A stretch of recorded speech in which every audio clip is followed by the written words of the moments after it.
За сайн бацхан уу, та бүхэндээ өдөх өдрийн мэндийг хүргэе. За өнөөдрийн бичлэгээр би өмнөх бичлэгүүдээ өдий хүртэл улааж болоод хураасан ойлголтуудаа жаахан цэгцлээд явъя гэж бодсны үндсэн дээр өнөөдрийн бичлэгээр урд насны амьдралын тухай өөрийнхөө цэгцлсэн ойлголтыг ярих гэж байна. За энэ ойлголт маань болохоор өдий хүртэл хүмүүсийн урд насны тухай ойлгодог тогтсон ойлголтоос бага зэрэг ялгаатай байж мэдэх тул та бүхэн заавал хүлээж авах албагүй бас нэгэн өнцөг юм да гэж сонсчод болно. Энийг би олон заавал тулгаад ч юм уу те бусд нь буруу хэлсэн би зөв хэлж ийн гэсэн юм бол биш. За тогтсон ойлголт ямар байдаг вэ гэвэл аав ээжээс нэг хүүхд төрлөө тэрэн дээр нэг сүнс ирээ суучдаг. Тэгээд тэр урд нь ямар нэгэн хүн болж төрж исэн тийм сүнс. Тэгээ өөрийгөө таньж мэдгэд бол тэр сүнсийг таньж мэдэх шаардлага гардаг. Тэгээд тэр нь ягаад ч юм хаана юу гэж амьдарч исэн тодорхойгүй. Бид нэр төрөхдөө тэрийг сандгүй. Ингээд ухаан орохдоо л анх уйлж тэ орилж мөмөдөж мөлхөж ингээд суралцаж явдаг. Тэгэхээр энд нэг асуудал байгаа байхгүй юу? Одоо тэр өмнө амьдарч исэн туршлагыг яагаад мартуулчваа? Тэрийг ингээд мартуулчаад тэгээд эхнээс нь сургаад тэ мэддэг байсан юм мэдхийн болиулчаад тэгээд эхнээс нь ингээд сургаад байхаар ч одоо яг ямар ч учиртай эндээ дахин унтуул цэрийгээд чаддаг байсан юм чадгаа болиулчингуудаа дахин сур гээд байгаа ч юм уу яа гээд байгаа ч гэдэг юм сонин асуулт гараад байгаа хгүй юу. Тэгээд тэр санахгүй байгаа юм чинь одоо яаж олж таньж мэдхүү гэдгээс ахуулаад асуудал их байна.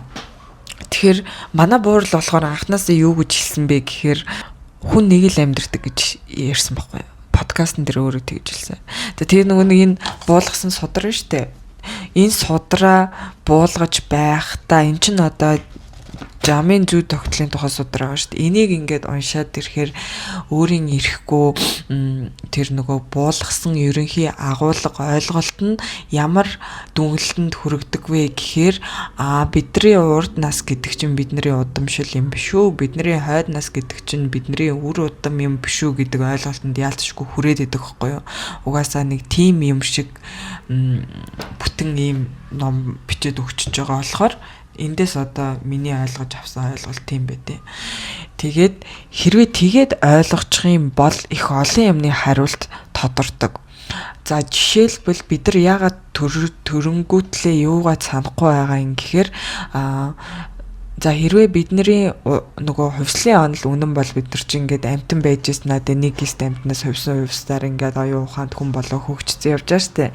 Тэгэхээр над дээр 90 эртлээ тэр хувьсэл өөрчлөлтөнд орсон олон амтан болон хүн тэдгэрийн амьдарч тулсан тул алдаа оноо бүгдийнх нь удамшил одоо миний яс тусанд байгаа.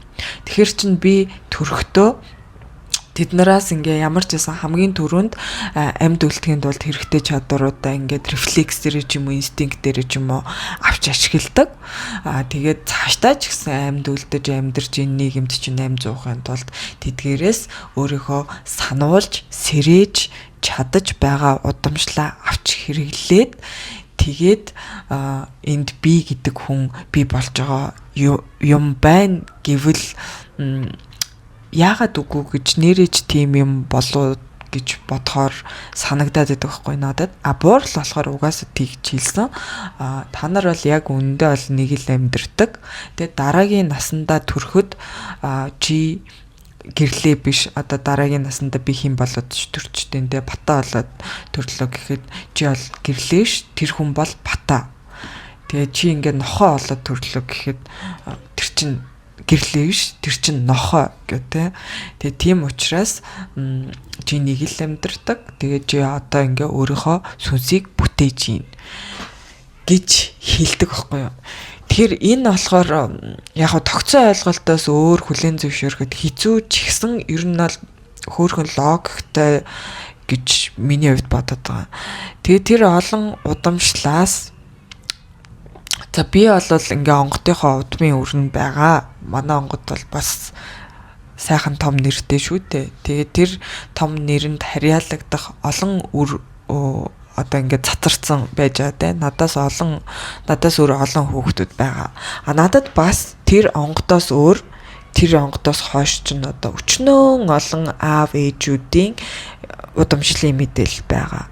Тэндээс би алигаа сануулж сэрээж өөртөө те асуудал тулгархад хүн чинь ингээ яах вэ гэд тархиа ухаж байхдаа санаа орж ирлээ гэхэд хиний тэ амьдралтаа хэрэгжүүлж олж таньж мэдсэн сурлагыг тархиндаа санаа болгож буулгаад хэрэгжилж байгаа. Тэгээд 2 дахь хэрэглээд 3 дахь хэрэглээд ямар санаагаа өөрийнхөө зан характер болгож дадалжуулж байгаа гэдэг байдлаар ингээд өөрийгөө бүтээдэг юм шиг байгаа. Тэгвэл одоо нэг яагаад төрхтөө бүх юмаа сандгүй гэдэг асуултын хариулт чи ердөө ингээд тодорхой болчихж байгаа хгүй тий. Маш олон удамшлаас үгүйсэн альных нь амьдралыг яаж сандах вэ? Тэгээд тэр чин нэг яг буурлынхаар бол хэрвээ ингээ эзэн ирэхэд хүрч чадаагүй бол буюу юм эзний мөнх амгалан байх тэр мөнх оршихуй танин мэдгүүд хүрч чадаагүй бол тэр ингээ эзний ирэхгүй буюу ингээ зүгээр л химийн торлог бүрдлийн нэг хэсэг төдий зүйл болдгоо. Тэгэхээр зарим хүмүүс тэр нөгөө химийн торлогоос ингээд санаатай болон санамсаргүй байдлаар мэдээлэл татаж авч уншиж байгаагаа урд насаа санчлаа гэж боддог гэдэг аахгүй. Ер нь бол химийн сүлэлтэн чинь тиймэрхүү байдаг штэ. Одоо ингээл нэг гинт ингээл зүгээр яж чад гинт ингээд тархинд шал хамаагүй бодол харуулж орж ирээд байгаа чинь одоо өөрийнхөө удамшлаас юм уншиж иж болно. Хажуу хаваар явж байгаа нэг сүнсэн биеттэй нэг зүгээр юм химийн торлог бүтцээс нэг юм аваад уншиж болно. Эсвэл хажуудлын хүнийхээ онгодоос юм аваад уншиж болно ч гэдэг юм уу те. Ер нь яаж ич болохгүй. Тэрийг одоо таньж ялгах бол тийм амар биш. Гэхдээ яг таньж ялгадаг хүмүүс мэдээж байдаг.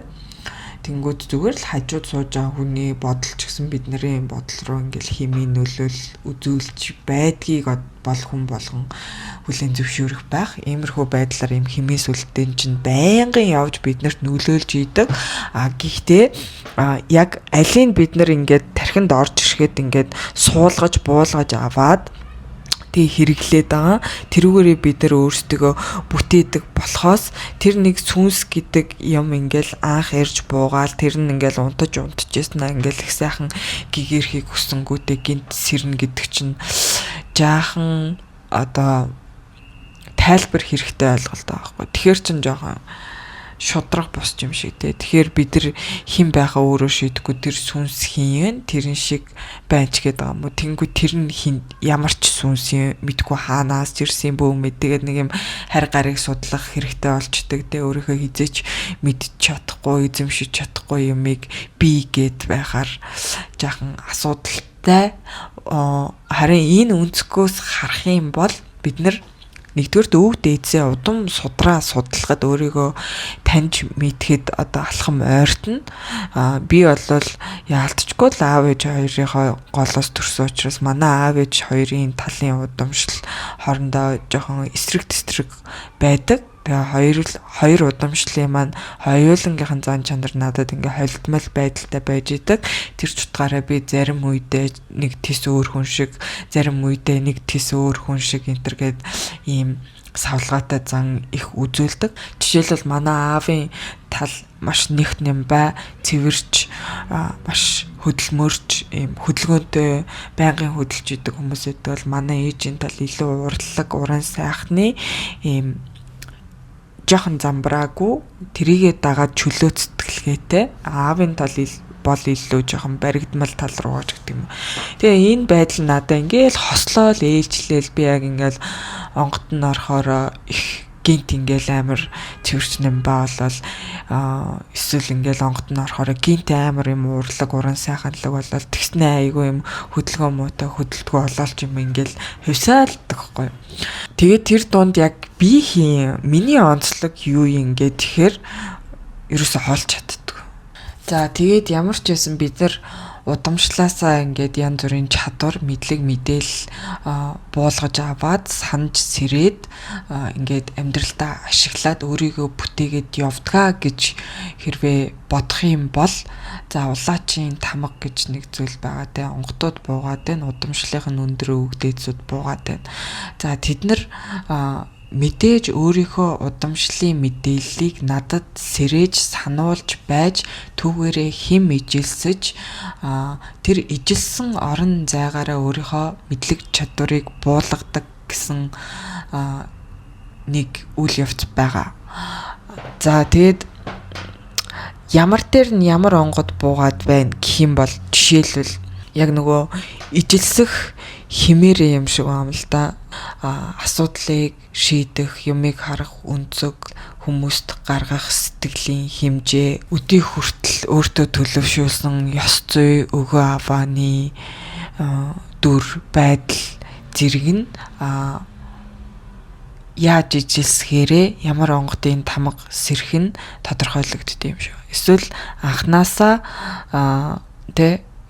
тэр онгодын хүүхдийн гэж явсаар хагаад өөртөө хамгийн ижилхэн удамшлаа тээж авч одоо за нэг манай онгодын хүүхэд нь гэхэд манай онгод 2 хүүхэд нэлээ гэхэд нэг нь илүү манай онгодын зан чанарыг өөртөө буулгалаа. За тэрнийх нь 3 хүүхэд байлаа гэхэд тэрнийх нь 3 дахь нь тэр өвөөгийнхаа зан чанарыг илүү буулгалаа ч юм уу. Ингэж авч явсаар байгаад хамгийн их өөртөө авч үлдсэн дээрээ магадгүй хамгийн хэм ижилсэлтэй учраас хуйглаж бууна гэж тодлоод тамглаа төрүүлждэг ч юм уу те.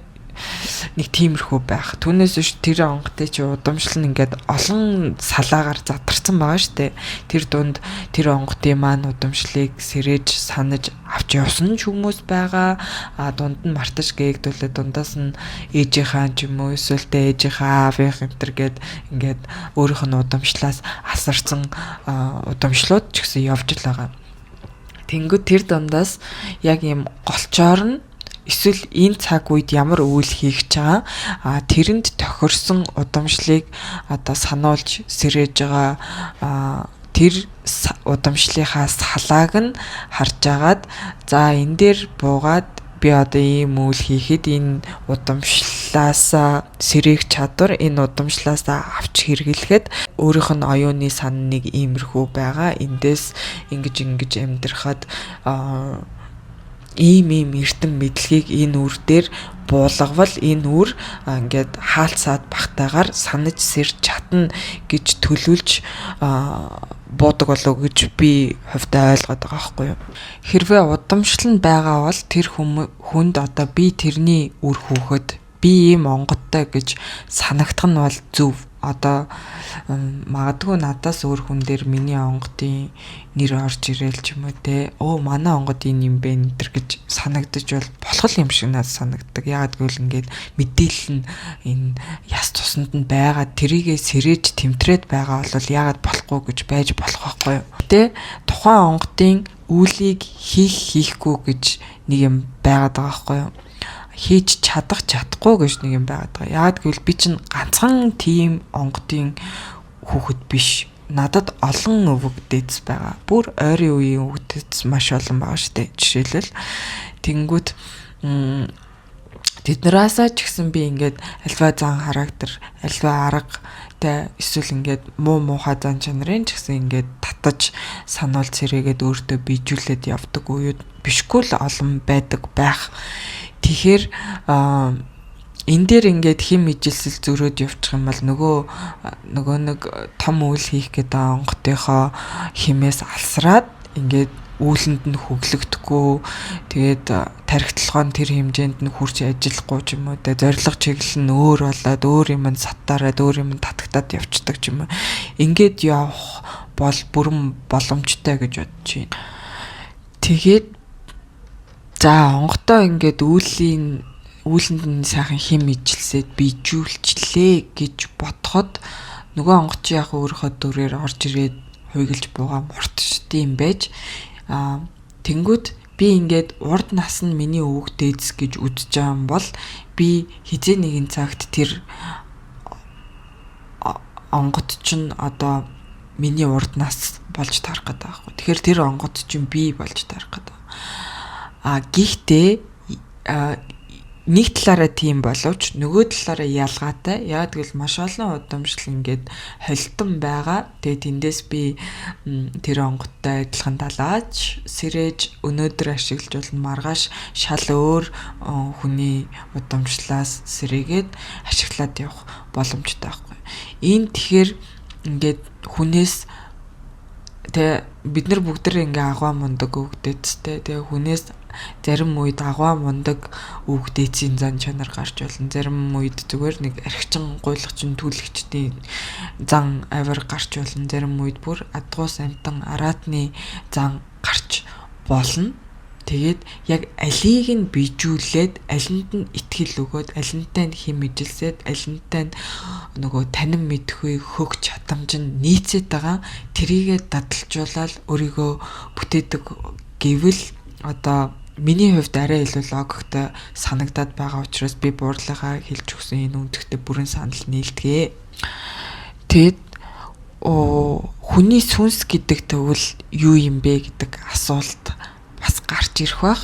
Тэгэл зарим хүмүүс хүн 5 сүнстэй, 7 сүнстэй, улаач хүн 9 сүнстэй гэх мэтчлэн янзаар ярьдаг. Би энэ ойлголтуудыг ерөөсө буруутгаж үгүйсэх гээгүй.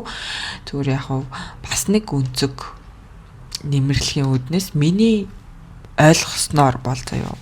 Миний ойлгосноор хүний сүнс гэдэг чинь ерөөсө тэр нөгөө удамшилд байгаа оюуны сан гэж манай буурлыг хэлдэг юм да. Тэр оюуны сан юм шиг. Энэ тархин дотор чинь химээр тэр оюуны сан тэр чигтээ ирдэг. Тэндээс алигаж ашиглаж болно. Өдөө хүртэл одоо 32 наслахад зарим нэг одоо химиг, зарим нэг амьдрал тууллын мэдлэг чадамжийг бусдаасаа илүү ашиглаад датцсан, тэрийгэ хэрэглээ сурцсан, тэрийгэ илүү bijүүлсэн байдаг баг. Жишээлбэл би бол бие махбодын орон займ баримжаа хурд хүч шаардсан чадамж ерөөсөө ингээд өдөө хүртэл хөгжүүлж чадаагүй. Миний чадамж илүү юудэн дээр байдаг вэ гэхээр хийсвэр сэтгэлгээ, төсөөлөл, чөлөө сэтгэлгээ, тэгээ илүү юм гүн бодох, юмны учиг зангилаа хайх юм уу, иймэрхүү нэг тархины үйл ажиллагаагаа л илүүтэй ашиглаж дэмнэж явсан. Гэхдээ нөгөө хурд хүч ингээл орон займ баримжаа гэдэг чинь бас тархины нэг хэсгийн ажиллагаа штэ. Одоо тэр чин тархи ажиллаад байгаа болохоос ингээ гар өөрөө мэдээд хийгээд байгаа юм биш. Тэгэхээр миний хувьд арай өөр одоо баруун тархины ч гэдэг юм уу тэрийгээ илүү ашиглаж bijүүлж ирсэн одоо шүлэг найрыг бичдэг ч юм уу те. Нэг тийм яг бас голчтой биш юм миний хөгжүүлж bijүүлсэн юм жоохон тогтургүй савлгаатай шинжтэй байдаг. Гэхдээ зарим хүмүүс бол яг нэг юмаа bijүүлээд би ийм л юмд сайн, би ийм л юмыг чаддаг гэд тэгээд ер нь бол ийм имийг чадахыг хүсэх юм бол би ингэж сурдаг гэд бүр юм сурах арга барилтай энэ төр болцсон байдаг. Тэр бол ингээд удамшлаасаа мэдээлэлээ аваад ингээд буулгаад bijүүлээд сурцсан хүний зан авир болоо гэж би боддог байхгүй. Тэгэхээр алин ч bijүүлсэн байж болно. 32 хүртлээр нэг хидэн удамшлын мэдээллийг тодорхой хэмжээнд бусдаасаа илүү bijүүлснэгээ 5 сүнс, 7 сүнс, 9 сүнс гэж яриад байгаа ч юм уу одоо хэн мэдхөв те байж болно шүү дээ. Миний хувьд бол байж болно гэж бодож байна. За тэгэнгүүт тэр чинь ингээд миний бодлоор шүү заяа ингээд тусдаа өөр ингээд оюун ухаантай сүнс намайг залдаг гэхээр жаахан сонин. Яа тэгэл би чи энэ биеийнхаа эзэн байхгүй юу? Хэдий ингээд биштэй заримдаа хүн ингээл замбын завсрын сүнстэй ч юм уу те нэг юм төгтлөгтөөл архитарс нэг тийм хөнгөн зугаа цангил хөөгөөл эсвэл ингээл онгодтой хөглөгдөөл онгод нь ч мэддэхгүй хүн ч мэддэхгүй болол ч юм юм хөвсөнтгай байдаг ч гэсэн те байдаг. Тэгээ энэ байдал нь өөрөө нөгөө нэг тогтворгүй савлгаатай яг хин баймаар байгаа юм, хин болж амьдрмаар байгаа юм гэсэн юм мөрлөлгүй хий доороо иргсэн байдлыг би болгодгийн юм шиг байгаа. Тэгэнгүүт тэгсэн тохиолдолд одоо мөр үлдээхэд айгүй хэцүү. Нэг жоохон мөр гаргачаад буцааж тэрийгэ баллаад ч юм уу те нэг урагшаа нэг алхачвал хойшоо буцаж хоёр алхаад идэх ч юм уу. Нэг юм таньж мэдсэндээ ханангуудаа эргүүлээл юу ч таньж мэдээгүй хүн шиг сонаал да нэг тийм хогийн юм хийгээд явдаг ч юм уу. Иймэрхүү байдлаар мөргөө оршоод байх юм бол тэнд нөгөө эзний эрх тогтохгүй буюу мөрн тогтохгүй. Тэгээд мөрлөл байхгүй учраас тэр хүнийг одоо амьдарч исэн гих уул мөр байхгүй. Тэгээд энэ хүн бол хий хоосон зүгээр хэмээн торлог бүтцийн нэг хэсэг болж дуусаад байна гэж ойлгоод байгаа байхгүй.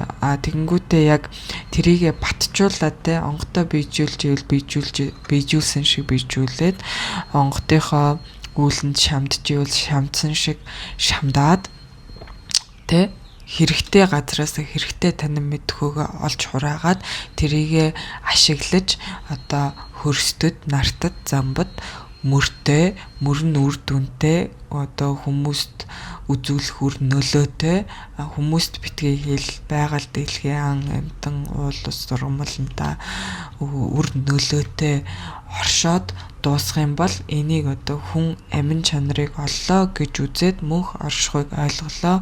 Мөнхийн эргэлтийг таних мэдгэд тархин гавлынх нь тэр оюун ухааны цар хүрээнд хүрхүйц боллоо гэж дэнсэн тэнцээд тэгээд мөнх оршихуйг олох буюу одоо жинхэнэ сүнс болж өөрийн сүнсэн биетэй хий оршихуйд боддоор биетэйгээр оршиж эхэлдэг юм шиг байгаамаа. Тэг яг ингэж үзэх юм бол сүнс гэдгийг бид нар мөнх гэдэг штэ. Тэгэхээр мөнх оршихуйг ойлгож чадхойц тэр танин мэдхүйг мөнх оршихуй гэж юу юм? Мөнх яаж оршдог юм гэдэг юм. Тэрийг ингэ танин мэдхүйц хэмжээний тарих гавлын хөгжилтэй байж л тэр чинь одоо мөнх оршин шүү дээ. Тэг бид нар ингэ тэрийг ойлгохгүй тохиолдолд одоо сүнсийг ингээд хим энерги гэдэг те тэнгүүд тэр хим энерги яаж мөнх оршоохоо ойлгож танаагүй сүнс мөнх оршиж чадах уу гэдэг ийм сонин асуулт гарч ирэх гээд байгаа байхгүй юу. Тэгэхээр мэдээж ойлгож таньж мэдсэн буюу тэр химийн хязгааргүй ийм эргэл тогтолцоо сүлдээнийг өөртөө хэрэгтэйг нь гэхин цаашаа өөртөө цаг хугацаа орон зайдаа нийцүүлэн хэрглэж ашиглаж ингэж хувирал холион сүлдээнийг нь ойлгож таньж мэдэж чаддаг тэр оюун ухаан л мөнх оршихуйг олж дарахлагдах буюу одоо л нэг сүнсэн биетэй боллоо доо гэж үзэндээ гэж иймэрхүү санааг л одоо манай онгодууд хэлээд байгаа.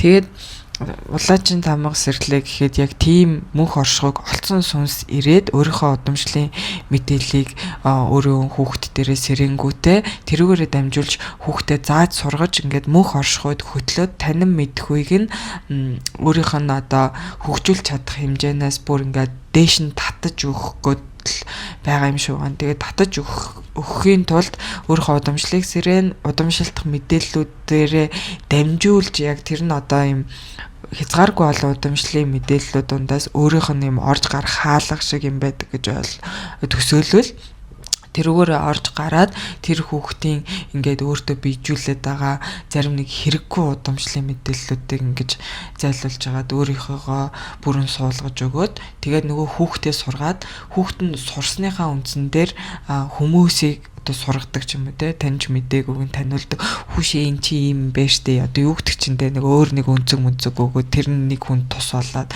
тэр тус болсон тэр тус болсон тархины тэлэлт танин мэдхүүгээ ашиглаад юм хийж бүтээгээд ч юм уу ингээд үүлэн төгөж дэлгэрээд тэгээд нөгөө нэг хүүхдээж сургаад хүүхдээрээ дамнуулж ингээд одоо цаг хугацаанд оршиж байгаа заавал өөрөө удмын бахалбгүй штэ энэ бүх хүмүүн төрлөختнийг тодорхой хэмжээнд сургаад тэгээд хэрвээ хүүхэд нь сайн сурч чадсан бол хүүхэдтэй мөнх оршихуй одоо оршиж дийлэх мөнх оршихуйг ойлгож чадах танин мэдхүйг таньж мэдэж дийлэх тэр оюун ухааны хөгжлийг нь хөгжүүлж өгөөд тэгээд нөгөө хүүхэд нь одоо жинхэнэ би сүнстэй болчлоо, миний сүнс биежилттэй болчлоо буюу би тэр химийн тийм хязгааргүй сүлтийн дундаас өөрийн гэсэн таньж мэддэг хэмүүдтэй тэрийгээ ингээд өөртөө хэрэгтэй үедээ хурааж бас түгээж ингээд нааш нь цааш нь ойлгож хэрэглэж ашиглаж чаддаг ийм оюун ухаан үсээд өөрийнхөө оюун ухааныг химийн төвшөнд хувиргаж bijүүлээд тэгээд мөнх оршихуйг танин мэдлээ гэх юм бол үхсний дараа мэдээж дараагийн танин мэдэх хөрүүл явж тарах бах. Тэрийг одоо би олсон мэдэхгүй байна. Надад шаардлагагүй гэж үздэг болохоор тэр дараагийн юмыг нэг их ярьдаг бах. Эхлээд ингээд хүн болоод сураадах те чиний сүнс бол айгүй сарнай байна, докторгүй байна. Гэдэг юм ярьдаг л та манай буурлууд. Энэ замб нарт хөрст гэдэг чинь өөрийн гэсэн танин мэдэх үедээ эндээс бид нар сурах юмаа сураад явах ёстой. Дараагийн одоо очих газар маань өөрийн гэсэн танин мэдэх үедээ байлгүй бодвол тэнгүүд эндээс бид нар яг юу сурах гээд байгаа юм гэхээр ерөөсөө л мөн чанар, амин чанар, шинж чанар гэдэг гурван ойлголтыг багцаар нь ойлгож таньж мэдэх. Тэгээд тэрийг хэрхэн зүй зохистойгоор жамд нийцүүлэн өөрийн сүнсэглийг бий болгож бүтээж bijүүлж мөнх амгалан орших бэ. Мөнх амгалан гэж юу вэ? Жам гэж юу вэ? Тэр дотор бид хинбэ гэдэг танин мэдхүйг дүүргэснээр одоо оюун ухааны төвшин тодорхой хэмжээнд очоод дараагийн оршихуйг ч юм уу ойлгох чадвартай болдсон юм байна гэж ерөөхдөө ойлгоод байна. Тэгээд тэр зүй тогтолж байгаа ментрийг бол ярил дуусахгүй. Тэгэхээр та бүхэн судраа уншсан дээр бах. Тэгээ би угаас нөгөө судар авсан хүмүүстэй судраа бүтэн тайлбарлахаар нэг групп нээгээд ярьсан байгаа. Одоо яг энэ бичлэгний доор би нэг пэйж хуудасны линк тавьчих. Дээр нөгөө линкээ дутууд тавьцснаа мэдгүй хүмүүс болохгүй нэ гэдсэн. Тэгээд тэр пэйж хуудас руу над руу ном авсан хүмүүс шууд PM бичээрэй. Тэгээ би тэр хүмүүсээ нэгтгэжээд ямар ч байсан групптэй оруулаад орхичих. Тэгээд яг судрын тайлбар бичлэг хийх гэхээр зав зай жаахан сунжрах шинжтэй байна. Хажуугаар нь давхар бас нэг ажлуудтай байгаад байгаа. Гэхдээ ямар ч байсан тэгээ тайлбараа хийж дуусгана гэснээрээ дуусгана. Эрхвч нэг энэ жилдээ багтаачих байлгуудэ гэж бодож байна.